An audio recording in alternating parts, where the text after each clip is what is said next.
Assalamualaikum warahmatullahi wabarakatuh. Welcome back to my channel. Dan hari ini kita masih akan bahas materi tentang pedagogik. Insya Allah nanti di hari Senin dan Selasa, kalau tidak ada kendala, saya akan upload materi tentang pedagogik.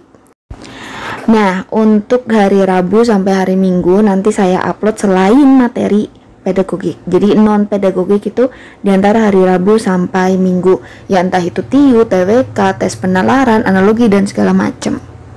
Oh ya teman-teman, saya mau ngingetin giveaway yang saya adakan itu nanti sampai tanggal 1 Maret. Caranya teman-teman itu follow Instagram saya, Mrs. Ikvi, MRS_Ikvi. Di situ nanti di feed ada gambar seperti ini. Kalian komen di bawah gambar ini. Komennya itu tentang doa dan harapan kalian. Selain itu, nanti di Instagram saya akan saya upload soal-soal harian, satu soal. Mungkin satu hari sekitar 2-3 soal setiap harinya. Jadi yang mau latihan soal, sarapan soal setiap hari, jangan lupa follow Instagram saya. Nah, untuk teman-teman yang sudah follow video-video saya pembahasan SKB kemarin, itu kan kaitannya dengan pedagogik. Sebenarnya soal-soal kayak gini tuh udah sering keluar gitu. Tapi untuk teman-teman yang baru join, yang baru gimana sih soal pedagogik nanti? Nah, sekarang saatnya kalian perhatikan. Soal nomor 6. Seorang guru merancang evaluasi dengan mendasarkan pada indikator dan tujuan pembelajaran yang sudah ditentukan di RPP.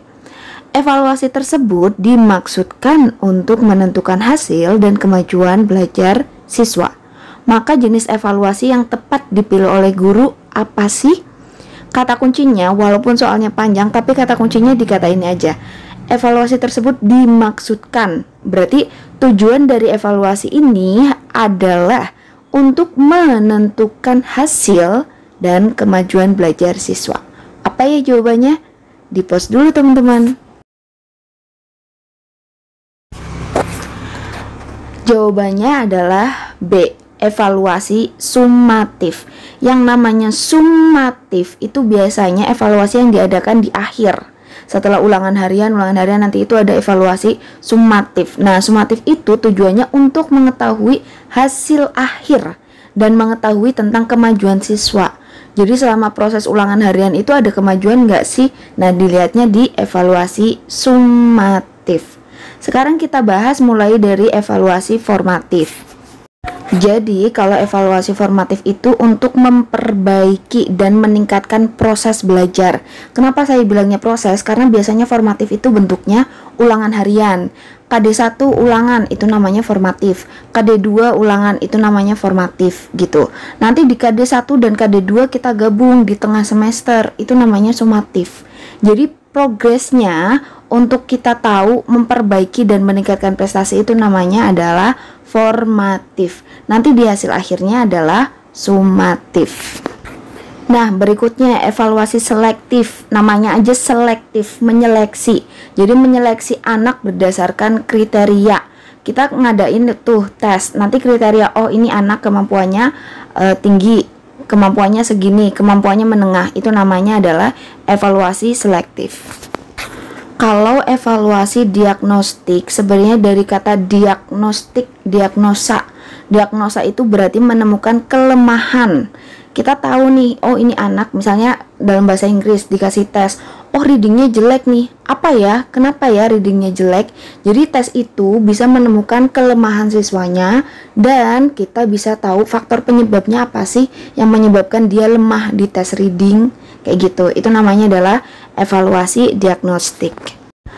Nah, dan yang terakhir adalah evaluasi penempatan. Kalau evaluasi penempatan itu gunanya atau tujuannya untuk menempatkan siswa dalam program pendidikan tertentu. Kalau kayak gini, evaluasi penempatan itu biasanya untuk penempatan misalnya jurusan IPA, jurusan IPS, jurusan bahasa. Ini pakainya adalah evaluasi penempatan. Tapi kalau misalnya gini, tes untuk masuk perguruan tinggi, tes untuk masuk ke SMA. Nah, itu bukan pakai penempatan, tapi termasuk evaluasi selektif, menyeleksi. Jadi, bedanya selektif sama penempatan. Kalau selektif itu biasanya ada yang tidak masuk kriteria atau gugur gitu. Tapi kalau penempatan semuanya udah lolos, tapi tinggal diplot-plotkan. Oh, ini masuk A, ini masuk B, ini masuk C. Jadi kayak dikelompokkan kalau si penempatan itu. Lanjut, soal nomor 7. Seorang guru mencari materi dan media dari internet saat menyusun rencana pembelajaran atau RPP. Materi dan media tersebut akan disampaikan pada proses pembelajaran dengan maksud agar siswa tidak mengalami kesulitan memahami pelajaran.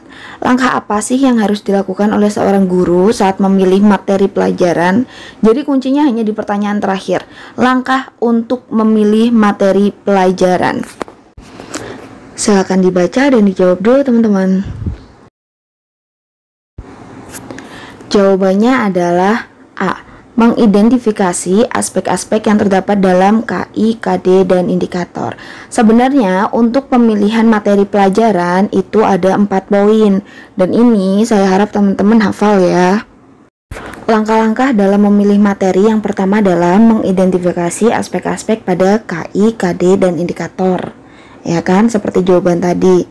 Nah, yang kedua, mengidentifikasi jenis-jenis mata pelajaran. Diidentifikasi tuh jenis-jenis mapelnya apa aja. Nah, setelah itu memilih materinya yang sesuai atau relevan dengan KD dan indikator yang ada. Nah, langkah yang keempat atau yang terakhir adalah memilih sumber materi pelajaran. Itu dia tadi langkah-langkah dalam memilih materi pelajaran. Saya harap kalau teman-teman udah hafal ya nggak apa-apa, tapi lebih baik untuk dicatat, jadi perlu diingat-ingat nanti. Oke, lanjut nomor 8. Guys, karena nomor 8 soalnya error, kita lanjut nomor 9 ya. Seorang guru senior mengajar siswanya dengan metode diskusi dan menggunakan media gambar yang sudah berlangsung dari tahun ke tahun. Nah, pada awal semester baru, siswa di kelas tersebut diketahui 70% memiliki preferensi belajar kinestetik. Kinestetik itu lebih cenderung ke gerak. Sehingga mereka tidak fokus saat pembelajaran dan diskusi berlangsung. Siswa lebih senang jika mengerjakan tugas yang diberikan oleh guru. Dari kasus tersebut, strategi pembelajaran yang paling tepat yang dipilih guru apa sih? Di sini tuh kata kuncinya anak-anaknya itu kinestetik banget, banyak gerak gitu loh. Jadi anaknya tuh nggak bisa diem, aktif banget. Kalau anak aktif, guru itu nggak bisa. Misalnya hanya menjelaskan, anak suruh memperhatikan, itu nggak bisa. Pembelajaran itu nggak akan lancar. Kira-kira apa ya strategi yang tepat? Yang paling tepat adalah B, project based learning, atau si guru itu memberikan proyek yang nanti di dalam proyek itu siswa itu akan terlibat secara langsung. Di sini kan kata kunci berikutnya adalah siswa senang jika mengerjakan tugas. Nah, tugasnya apa? Tugasnya adalah proyek. Jadi siswa dikasih proyek nih. Jadi dia akan senang dan lebih tertarik mengikuti pembelajaran karena tipe siswanya adalah kinestetik. Berikutnya nomor 10, soal ini juga sudah pernah saya bahas di soal SKB. Jadi saya itu dapat file soal P3K tentang pedagogik dan ternyata soalnya bentuknya sama soal-soal SKB yang kemarin sudah saya bahas.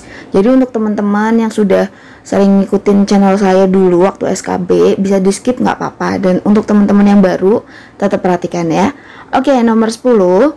Di sekolah, seorang guru menuliskan beberapa aturan seperti dilarang menginjak rumput dan mencoret-coret meja. Hal ini merupakan pembiasaan kepada peserta didik agar berkembang kecerdasan bla bla bla. Kira-kira apa ya? Kata kuncinya ada dilarang menginjak rumput atau mencoret-coret meja. Jawabannya adalah A, naturalis. Jadi kenapa sih jawabannya A? Kalau kaitannya dengan menginjak rumput, mencoret-coret meja, itu kan akan merusak lingkungan. Nah, naturalis itu adalah kecerdasan di mana anak itu memiliki perlindungan atau apa ya namanya? Atau kayak kepedulian. Nah, lebih tepatnya gitu. Jadi kalau naturalis itu anak punya kepedulian terhadap lingkungan sekitar. Contohnya tidak buang sampah sembarangan, tidak mencoret-coret tembok, itu kan vandalisme. Nah, tidak menginjak rumput, itu kan berarti anak itu merasa, oh aku peduli nih sama lingkunganku, aku nggak mau ngerusak nih. Itu masuknya adalah kecerdasan naturalis. Kita bahas kecerdasan-kecerdasan yang lain. Yang pertama adalah kecerdasan kinestetis. Nah, kalau kecerdasan kinestetis itu biasanya anak itu bekerja dengan badannya, gerak. Contohnya apa aja? Jadi kalau kinestetis itu semuanya gerak ya. Contohnya yang pertama adalah respon tubuh. Jadi guru meminta anak mengangguk, mengacungkan tangan. Jadi nanti itu anak lebih tertarik di situ, kecerdasannya kinestetis. Berikutnya teater kelas yang melakukan drama gitu. Ada hands on thinking. Hands on thinking ini seperti kalau kita mati lampu terus nanti coba bentuk burung dengan tangan kalian. Itu kalau yang untuk anak-anak. Kalau misalnya untuk yang seukuran SMP SMA mungkin kayak prakarya, membuat patung, mengukir. Nah itu hands of thinking masuknya. Nah kalau berikutnya yang peta tubuh, misalnya guru itu meminta anak berhitung menggunakan tangan, perkalian, tambah-tambahan, pengurangan menggunakan tangan, itu menggunakan jari kan, itu masuknya adalah kinestetis atau kegiatan peta tubuh. Berikutnya yang C, visual spasial. Dari kata visualnya saja berarti sudah penglihatan. Jadi kalau visual spasial yaitu kaitannya dengan penglihatan, berarti nanti guru itu melakukan pembelajarannya dengan gambar, warna, video, grafik, kayak gitu. Berikutnya kalau verbal linguistik itu lebih cenderung ke spoken atau berbicara, menceritakan, terus bisa kayak diskusi, terus bisa presentasi, ya pokoknya yang berbicara lah, lebih cenderung ke spoken. Nah berikutnya yang terakhir adalah logis matematis. Untuk yang logis matematis itu sebenarnya ada banyak, tapi intinya logis matematis itu anak itu dituntut untuk memecahkan masalahnya sendiri. Nah contoh-contohnya ini dia. Teman-teman bisa pause dan bisa teman-teman catat ya.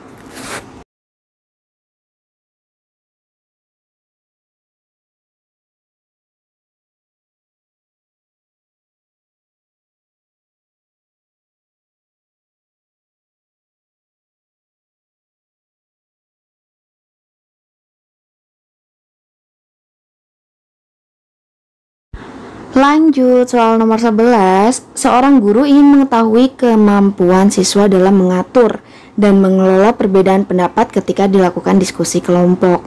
Nah, guru tersebut membuat lembar daftar cek atau checklist dalam bentuk skala yang harus diisikan oleh siswa untuk menilai teman kelompoknya. Jenis penilaian otentik holistik yang dapat dipilih oleh guru adalah, ini sering banget keluar kata kuncinya ada di kata checklist. Jawabannya adalah A. Penilaian kinerja. Jadi kalau dalam penilaian kinerja itu guru dapat membuat seperti daftar cek atau checklist. Misalnya penilaian kinerja di sini adalah ketika dilakukan diskusi kelompok perbedaan pendapat, si A berani mengemukakan pendapat, checklist centang-centang. Atau juga bisa pakai catatan anekdot atau narasi. Guru mencatat, memberi catatan khusus kepada siswa-siswa tertentu. Atau juga bisa pakai skala penilaian. Jadi kayak rubrik skor gitu. Next, nomor 12. Jika guru memberikan penugasan kepada siswa yang bertujuan untuk mengukur kemampuan dalam menghasilkan karya tertentu dan dilakukan secara berkelompok, maka jenis penilaian otentik yang tepat adalah, kata kuncinya adalah menghasilkan karya. Kira-kira apa ya? Oke, sebenarnya udah jelas. Kalau menghasilkan karya ya berarti jawabannya adalah C. Penilaian proyek. Oke, soal berikutnya nomor 13. Pada akhir pembelajaran, siswa diminta untuk mendemonstrasikan tugas belajar yang diberikan guru dengan tujuan agar siswa tersebut mengaplikasikan kemampuan keterampilan yang dimilikinya dan guru dapat menilai kompetensinya. Pertanyaannya adalah, instrumen yang dapat dipilih oleh guru untuk merekam hasil belajar yaitu, dibaca dulu teman-teman pertanyaannya, dihayati. Lalu pilih jawabannya, silahkan di-post. Oke, kata kuncinya adalah di sini siswa itu diminta untuk mendemonstrasikan. Masa siswa mendemonstrasikan terus pakainya multiple choice, benar salah, menjodohkan, kan enggak. Jadi kalau mendemonstrasikan itu masuknya adalah penilaian kinerja. Kalau penilaian kinerja itu guru bisa menggunakan instrumen, salah satunya dengan checklist. Jadi kan anak di sini diminta untuk mendemonstrasikan. Instrumen yang bisa dipilih untuk merekam hasilnya ya checklist. Contohnya suara anak sudah keras dalam mendemonstrasikan, sudah sesuai ekspresi anak, misalnya gitu di checklist. Atau selain checklist itu bisa pakai skala penilaian. Skala penilaian itu kayak rubrik skor gitu loh. Atau instrumennya bisa pakai yang namanya catatan anekdot atau narasi. Jadi untuk merekam hasil belajarnya, oh si anak mampu mendemonstrasikan dengan baik, jadi guru mencatat. Jadi gitu untuk merekam hasil belajarnya. Nggak bisa pakai pilihan ganda, nggak bisa pakai menjodohkan dan pilihan yang lain. Jawaban yang paling tepat adalah A. Jadi intinya kalau siswanya praktek mendemonstrasikan speaking, penilaian kinerja pakainya itu 3, checklist, skala penilaian, dan yang terakhir adalah catatan. Oke, lanjut nomor 14. Nomor 14, sebagian siswa mengalami kesulitan menjawab soal tes pilihan ganda yang disusun oleh guru. Hal tersebut disebabkan materi dalam soal sebagian belum dipelajari oleh siswa. Karena sebenarnya materi tersebut itu harusnya diberikan pada pertemuan berikutnya, tapi guru malah udah ngasih soalnya padahal materinya belum diberikan. Itu kan salah ya, kalau pemberian soal seperti itu salah. Nah, pertanyaannya, hal yang seharusnya dilakukan guru dalam menyusun soal tes pilihan ganda pada aspek materi yaitu, bentuk soalnya agak membingungkan ya, cuman kalau ditarik kesimpulannya, jadi kejadian tersebut yang tadi guru ngasih soal padahal materinya belum dikasih nih, itu menyalahi apa sih? Menyalahi aspek materi apa sih? Jawabannya adalah A. Soal harus sesuai dengan indikator. Jadi soal yang diberikan tidak sesuai dengan materi yang disampaikan itu jelas tidak sesuai indikator. Adanya indikator, nanti kan ada tujuan pembelajaran nih. Tujuan pembelajarannya biar anak paham materi ini. Loh, tujuannya apa, indikatornya apa, soalnya apa, kan beda. Jadi soal yang tidak sesuai dalam masalah di nomor 14 ini termasuk melanggar atau tidak sesuai dengan syarat soal harus sesuai dengan indikator. Bingung nggak teman-teman? Jadi pokoknya intinya pembuatan soal itu harus sesuai dengan indikator atau sesuai materi yang disampaikan. Berikutnya dalam menyusun soal, yang penting juga yang pilihan C itu, pilihan jawaban harus homogen dan logis. Kasusnya misalnya gini, ada guru memberi soal gini, manakah di bawah ini kegiatan tercela? A. Mencuri, B. Kursi, C. Meja, D. Apel. Kan nggak homogen. Jadi kalau misalnya kegiatan tercela, ya disebutkan nama-nama kegiatan. Tiba-tiba mencuri, kok tiba-tiba ada meja dan kursi, meja kursi itu kan kata benda, itu namanya nggak logis. Jadi kita kalau bikin pilihan itu harus yang sesuai.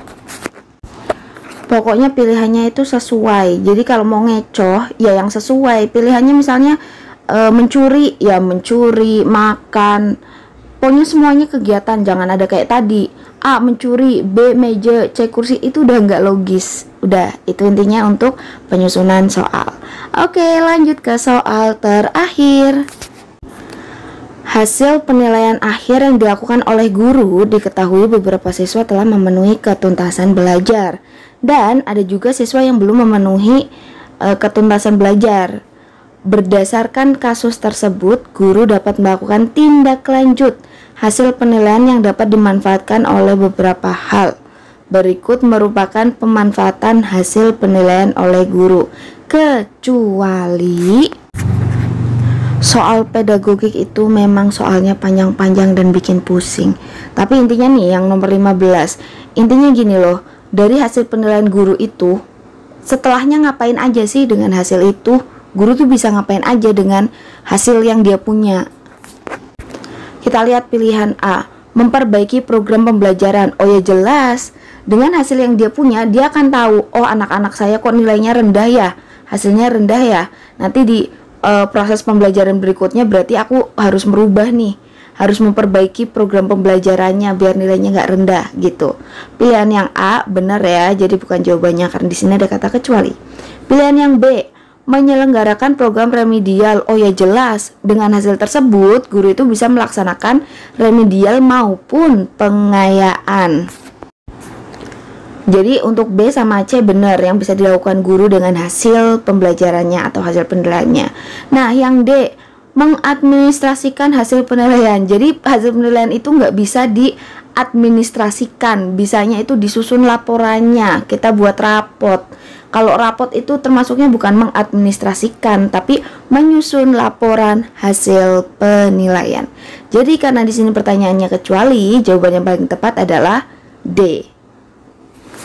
Oke, selesai juga untuk materi pedagogik di minggu pertama ini. Nanti kita ketemu lagi besok hari Rabu atau hari Kamis. Kita bahas tentang tes analogi atau skolastik.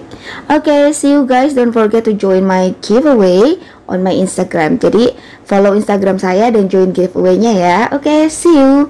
Wassalamualaikum warahmatullahi wabarakatuh.